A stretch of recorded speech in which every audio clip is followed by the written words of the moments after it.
The rate of COVID supposedly is going up. Boom, boom, boom, boom, boom. That's the rate of diagnosis.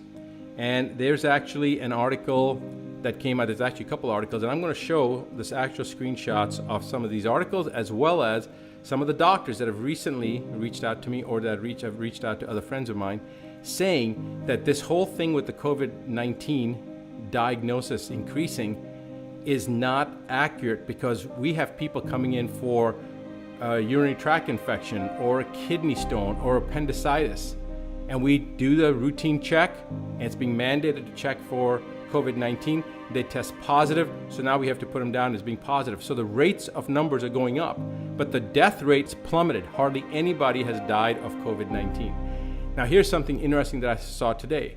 Multiple governors making announcements about the COVID-19, their numbers in their states, different states, and yet the numbers they're quoting are exactly the same. It was 22 yesterday, it's 33 today. Exact same numbers in different states.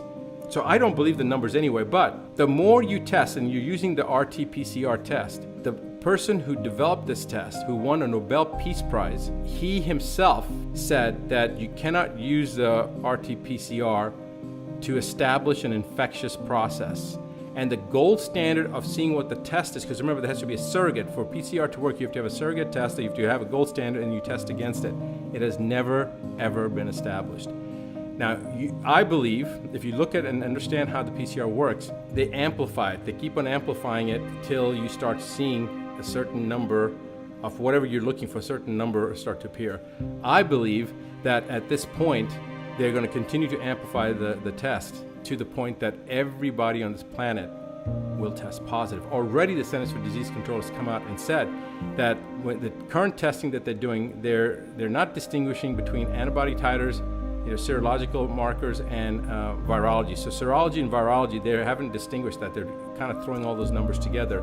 And the most interesting thing is that they've already established that they cannot rule out that if you've had a cold before, that you could test positive for COVID-19, which is what I said a couple of months ago based upon the cat study, that there were cats that had gotten the flu shot, never been exposed to COVID-19, and yet they were testing positive. So how many people on this planet have had a cold before? So that's about how many people will test positive, the more you keep on testing it. And so that's justifying their numbers. They want to propagate this fear, so that justifies the numbers, and the sheeple are following those numbers rather than looking at how many people are actually dying from it.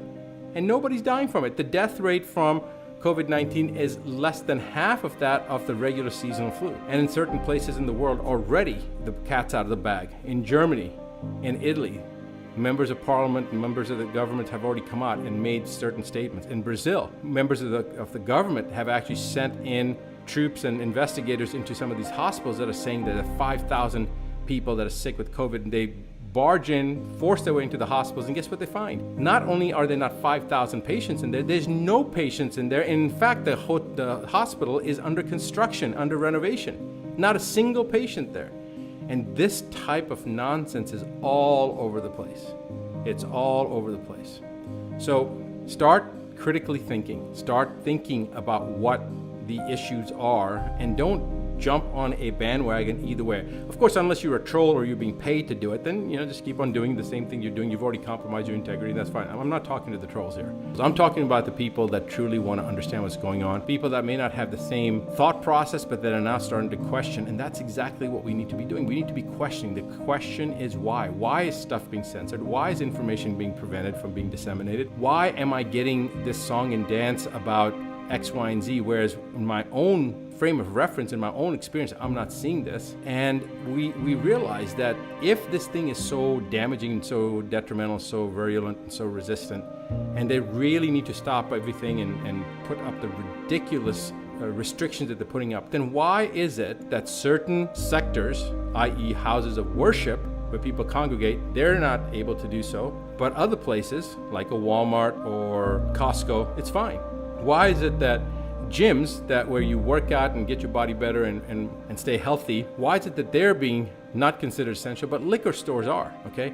Ask yourself these questions. Things that better an individual, a person that wants to connect with their spiritual leaders, they can't meet in congregation, but hey, you can go shopping. You can't go to a business meeting with more than 10 people in there, but you can go to Costco where there's a few hundred people in there at any given time, and no problem.